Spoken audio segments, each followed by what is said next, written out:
Olá, seja bem-vindo a mais uma edição do Viver Plenamente. Hoje trabalharemos com a data do dia 31 de julho. Quem sabe o que é o dia 31 de julho?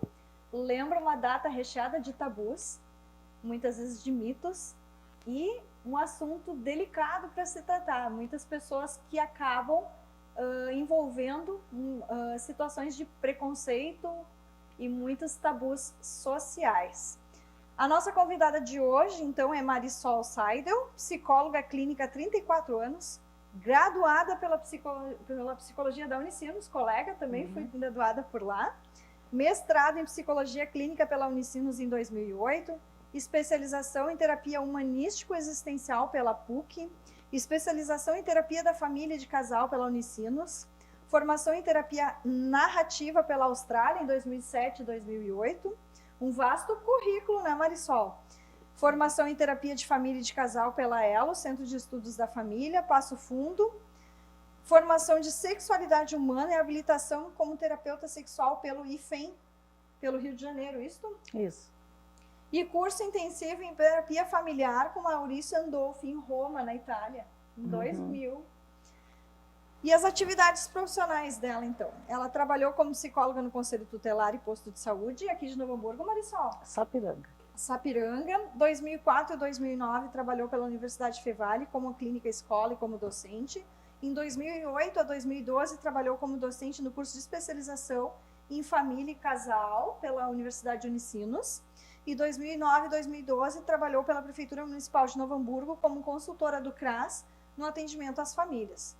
E ainda temos de 2008 a 2017 um trabalho como supervisora e psicóloga em estágio profissionalizante de alunos da Fevale na Horta Comunitária Joana de Anjos. Marisol, seja bem-vinda, né, ao programa de hoje. Então, lembrando, né, que ela veio para tratar de um assunto bastante polêmico entre nós. Dia 31 de julho, então, é o dia do orgasmo, que ele partiu da iniciativa de uma rede de sex shop britânica que queria incitar o debate sobre a necessidade de uma vida sexual mais satisfatória. Dentro desses tabus, Marisol, né, quais os maiores tabus sobre orgasmos que a gente ainda enfrenta na contemporaneidade nos dias atuais? O que a gente poderia elencar como principais fatores que a gente enfrenta nesse momento atual? Bem, dentro dos tabus tem os mitos e tem as crenças limitadoras, opressoras que acontecem, né, dentro da família. Mas talvez a gente pudesse falar um pouco da construção da identidade sexual, né? Então, a identidade sexual ela é multifatorial. Então, nós temos fatores biológicos, psicológicos, sociais e culturais, que vão norteando, permeando a formação da sexualidade da criança. Aqui na nossa região, né? O que a gente poderia salientar em termos de cultura, em termos de formação, em termos de família? Como é que as pessoas trazem muitas vezes esses temas relacionados a essas questões, né, da questão sexual? Como é que a senhora vê isso hoje, né, dentro da nossa sociedade, aqui na nossa região? Então, não tem muita diferença da nossa região para outras regiões, né, dos outros estados brasileiros ou fora do Brasil, porque a gente ainda vive num sistema patriarcal. Né? Então, o sistema patriarcal, por mais que a mulher tenha alcançado, né, conseguido, conquistado, independência financeira, direitos iguais. Exato, ainda a sociedade é marcada pelo, né, pelo patriarcado, e isso ocasiona, né, ainda algumas restrições no desenvolvimento emocional, psicológico da sexualidade feminina. Porque as maiores queixas que chegam são, né, das mulheres em relação a dificuldades em obter o prazer. Né? Na questão sexual. Então nós vemos sim, que as questões culturais, com certeza, sociais permeiam, né, as famílias. Há muitos séculos que se vem, né, observando que a mulher tem um estereótipo de papel a cumprir, o homem também tem um estereótipo de papel. Mas o papel feminino, até pouco tempo atrás, era marcado pela passividade e dependência do homem. Então, dependência afetiva, social, econômica, exato, todo tipo de dependência. Isso, ela foi criada para satisfazer o homem. Exato. Tá? Então, o prazer dela, digamos assim, estava voltado para satisfazer esse parceiro. Né? Então, e aí foi se criando algumas crenças limitadoras em relação a essas questões. Então, a mulher não procura o prazer para ela, ela procura satisfazer o seu parceiro. Nos dias atuais, isso bastante presente ainda. Presentes ainda, porque é muito forte, digamos assim, como essas crenças vão se construindo dentro das famílias e vai sendo transmitido geração para geração, e esses são os estereótipos de papel da mulher, para servir. Apesar dela ter se emancipado em muitos aspectos da sua vida, ainda no âmbito sexual, ainda está atrelada a essas questões de papel. Ela espera que o homem lhe dê o prazer, que ele é o responsável por lhe dar prazer, quanto que ela tem que buscar o prazer por ela mesma, independente do homem. Quando a mulher der esse passo de diferenciação e autonomia, ela vai estar mais capaz de desenvolver uma sexualidade plena. Independente da forma como. E aí entra outras fantasias que atrapalham, né, o desenvolvimento pleno da mulher. Que é a questão do desenvolvimento, então, da sexualidade feminina, né? E os diversos mitos em volta dela. Sim. Né? Como é que isso se dá, como é que a gente percebe isso no momento atual. Talvez já venha lá de criação, desde quando a menina nasce menina, o menino nasce menino, tem brinquedos que são das meninas, brinquedos que são das meninas. E nos dias de hoje a gente vê muito disso ainda acontecendo, e esses mitos perpassando a questão sexual e a questão do desenvolvimento da sexualidade, dos papéis de gênero já bem diferenciados desde a infância. Sim. Nós temos alguns marcadores de tempo para o desenvolvimento da sexualidade até hoje, né? Então nós temos na década de 60 o surgimento do anticoncepcional, da pílula, portanto. Na década de 80 tivemos o surgimento da AIDS. No início dos anos 2000 tivemos então o advento da Viagra, né, que marcou um momento, né, divisor praticamente de águas para o homem, né? Para o homem e para a questão da terceira idade, que era a disfunção erétil, até uma série de outros mitos e outras questões também precisavam ser desmistificadas a partir daquele momento. E trazer felicidade, né? Com o prazer sexual retomado. É até chamada a pílula do amor, né? O Viagra. E depois tivemos agora, por último, que é a reprodução assistida. Então, todos esses eventos, né, na sua somatória, vem fazendo um processo novo de transformação da sexualidade, tanto da mulher como do homem. Né? E hoje a sociedade está mais aberta às questões da sexualidade, da orientação sexual. Hoje temos muitos movimentos LGBT, né, que estão buscando aceitação social, estão sendo mais vistos, respeitados. Né? Na verdade, já existia muitas vezes, né, em outras épocas, porém não era aberto e não se falava abertamente sobre esse tipo de assunto por ser um mito, por ser um tabu social muito grande. Muito grande. Que causava muitas vezes um sofrimento psíquico muito grande para o sujeito que ali estava colocado naquele tipo de situação. Sim, a repressão da sexualidade, como diz Freud, está na base da repressão e das doenças mentais. Exato. Então, o não desenvolvimento sadio da sexualidade leva a doenças mentais. Pode levar a doenças mentais, não vamos, né, afirmar totalmente. Né? Sim. E aí vamos falar então um pouquinho do tripé, desejo, excitação e orgasmo, e as disfunções que ocorrem justamente nesse conjunto. Vamos entender um pouquinho como é que se dá isso lá, Marisol, como é que chega o pessoal lá na clínica te procurando e falando e trazendo essas disfunções, né? E, enfim, qual tipo de consequência para uma relação conjugal, para uma relação a dois? Sim. Então, a identidade sexual, no momento que ela é desenvolvida em algum momento ela pode, através das crenças limitantes e opressoras, tanto sociais, que ditam o papel da mulher e do homem dentro das famílias, ocasionar as futuras disfunções sexuais. É um fator psicológico, né, social e cultural. Temos fatores biológicos também. Então, o desenvolvimento sexual pleno passaria por esse tripé que tu disseste, né, que seria assim, desejo sexual, excitação e orgasmo. Né? Para o desejo sexual, ele se dá no cérebro. Então, há outros fatores envolvidos no momento, né, que temos... No cérebro, quando você fala, é só a questão, seria uma questão mais neurológica, questão de sentimento? O que a gente poderia dizer para o público que está assistindo em casa? Então, entram as endorfinas, os neurotransmissores, o hormônio, que é a testosterona, que é o hormônio do sexo. E nós mulheres também temos um pouco de testosterona, né? Então, essa é a parte do cérebro, né, que entram esses fatores, né, biológicos, portanto, né, fisiológicos, que favorecem o desejo sexual.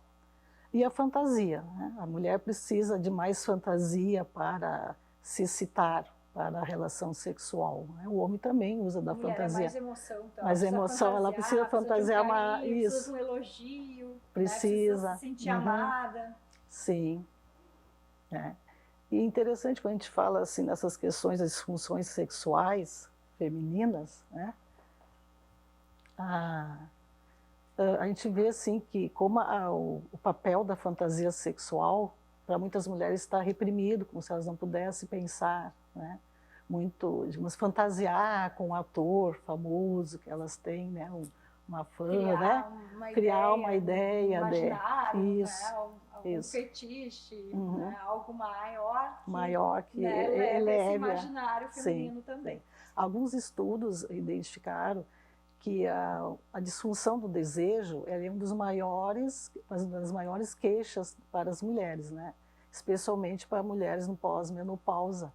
Mas um fator interessante são relacionamentos de longa data, longa duração, diminui o desejo sexual dos dois parceiros por causa da rotina, pela quebra, né, dessa fantasia sexual.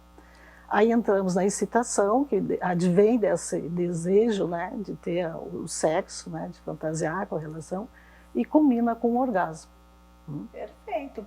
No próximo bloco, então, a gente vai ter um momento aqui em que a Marisol vai nos explicar, para o pessoal que também assiste em casa, o que é o vaginismo e dispareunia. Dispareunia, isso aí, né? Que é um termo bem técnico e bem importante para a gente entender, então, quais são parte das disfunções que muitas vezes os casais acabam passando ou, né, tendo essa vivência para que consiga melhorar, então, a qualidade das suas relações.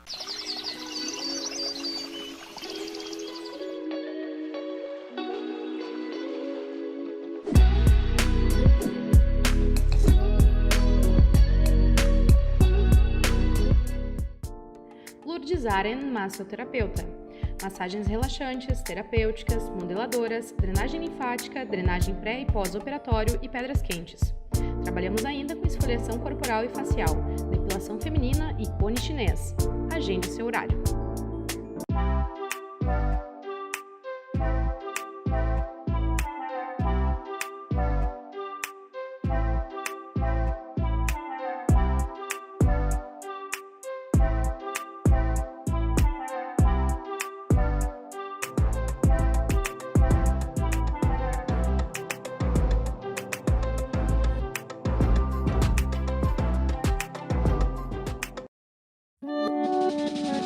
Na Agropecuária do Ézio, você encontra atendimento diferenciado e uma imensa variedade de rações para animais, medicamentos, acessórios e lindas mudas de temperos e plantas. De segunda a sábado, das 7 às 19h30, sem fechar ao meio-dia, e domingos, das 8 ao meio-dia. Agropecuária do Ézio, aqui tem muita opção para o seu pet.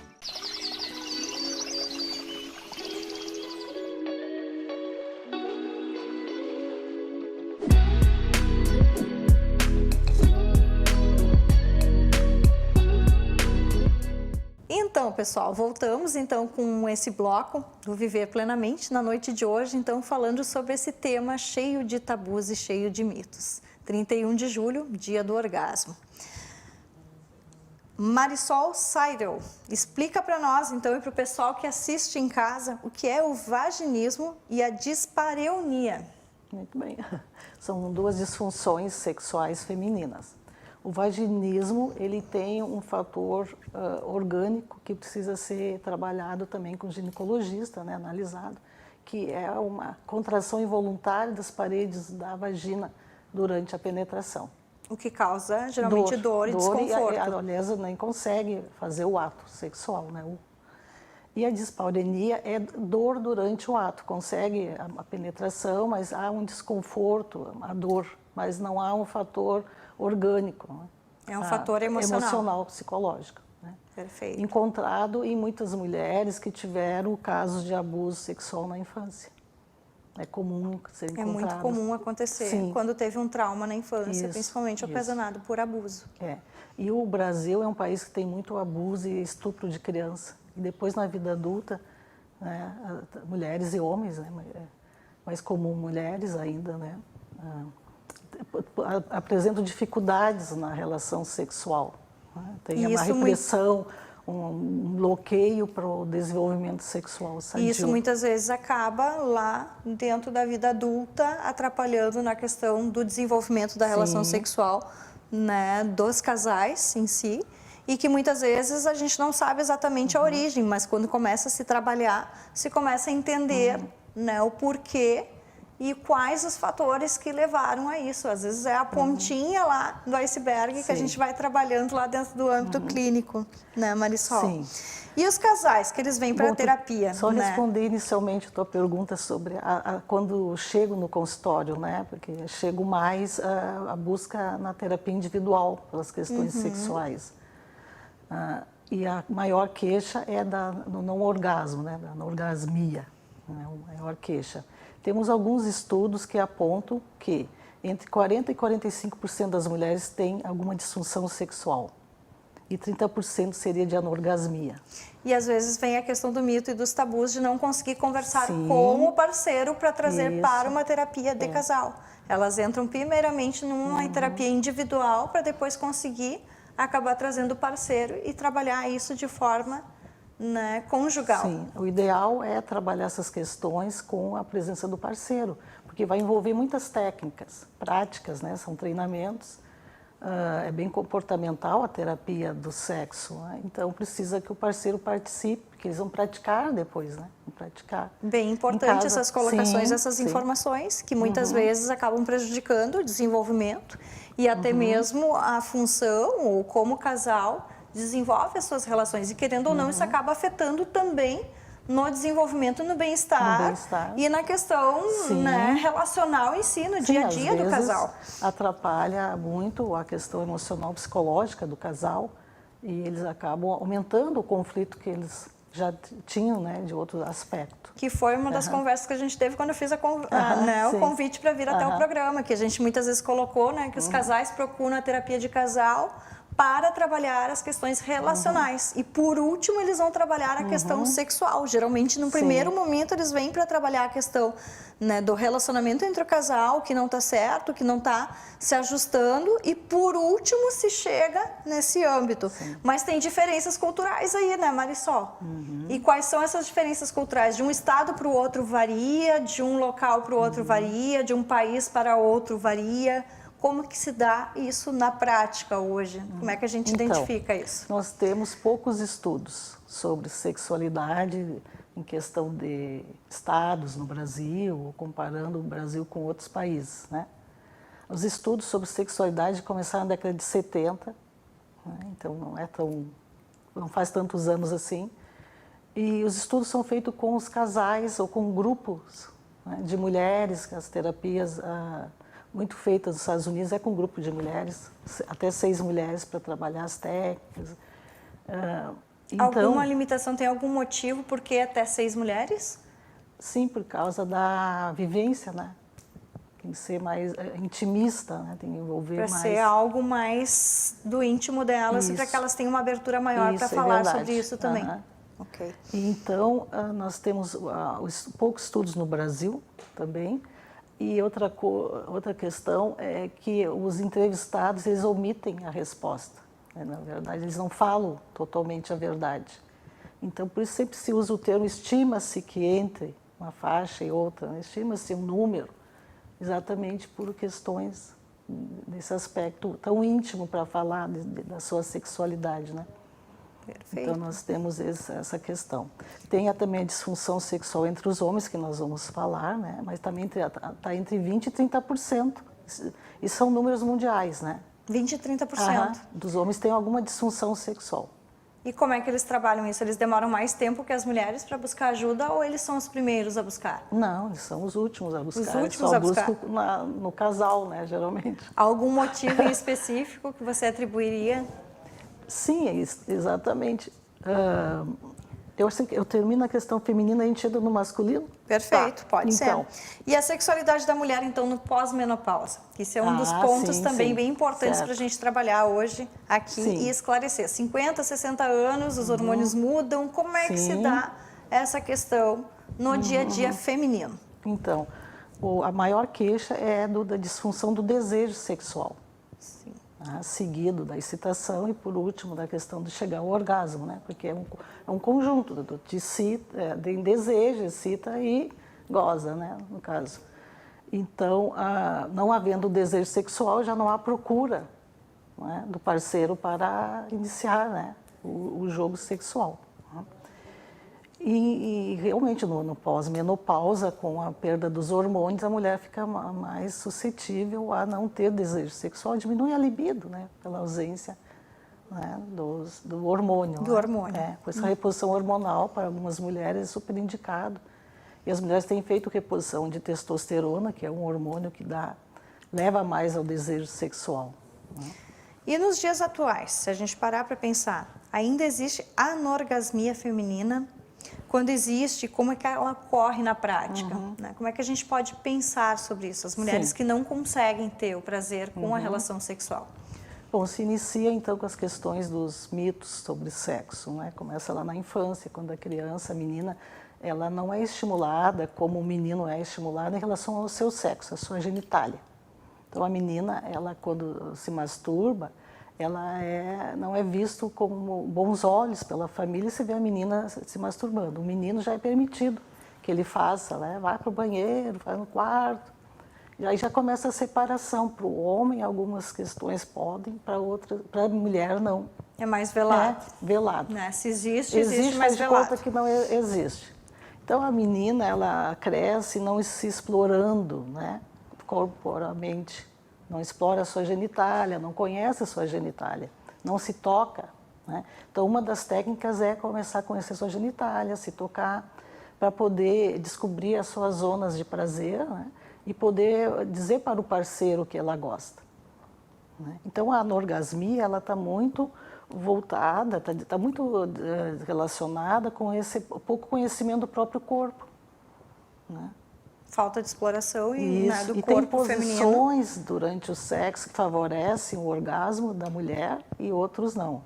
Outro mito é que o orgasmo, então, para ter valor, tem que ser durante a penetração, não só o orgasmo da estimulação clitoriana, né? Mas todo orgasmo feminino é clitoriano. Né? Então, esse é outro mito, que teria um orgasmo clitoriano e um orgasmo na vagina, mas não é, né? Se sabe, né, fisiologicamente, que há uma ramificação do nervo, né, do clitóris para dentro da vagina, que seria assim, uma parte chamada ponto G, né, mas não identificada também totalmente na literatura, mas que ocasionaria com o estímulo o orgasmo. Né? Perfeito. Então, existem esses mitos que atrapalham, né? E a mulher que não tem iniciativa, procurar o parceiro, porque ela foi criada, né, com essa ideia de que o parceiro que tem, né, que procurá-la, iniciar a relação, a sedução, né, para o sexo. E para a gente ir encerrando, o que, que a gente poderia colocar de dica para a questão sexual masculina? Ok. Então, os desvios sexuais masculinos estão relacionados com a ejaculação precoce e com a perda erétil, né? Hoje a medicação ela consegue manter, né, essa questão da perda da ereção, consegue ser, né, procurado, né, com medicação essa questão. E para a ejaculação precoce aí precisaria de um tratamento, né, mais com pontual e mais terapeuta. eficaz, e aí Isso. bem clínico, e a avaliação varia de caso para caso. Caso Isso. para caso. E quais as soluções aí que a gente poderia apontar para uma vida sexual mais saudável entre os casais? Para a gente encerrar, então, hoje. Sim, Né? com certeza todo casal que tem uma boa intimidade emocional, conversa sobre as suas questões, eles vão trabalhar melhor a sua sexualidade, vão poder conversar, né? Tirar dúvidas, esse encontro, né, de almas dos parceiros, né?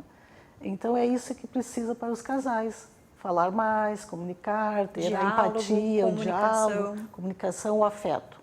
Perfeito. O afeto é o elemento principal para resolver qualquer problema. Então, encerramos mais um programa Viver Plenamente com a Marisol Seidel. Muito obrigada pelo, né, pronto aceite do convite e fazer parte, então, dessa programação. Prazer e para foi fechar, meu também. neste mundo há apenas duas tragédias. Uma de não satisfazermos os nossos desejos e a outra de os satisfazermos. Oscar Wilde.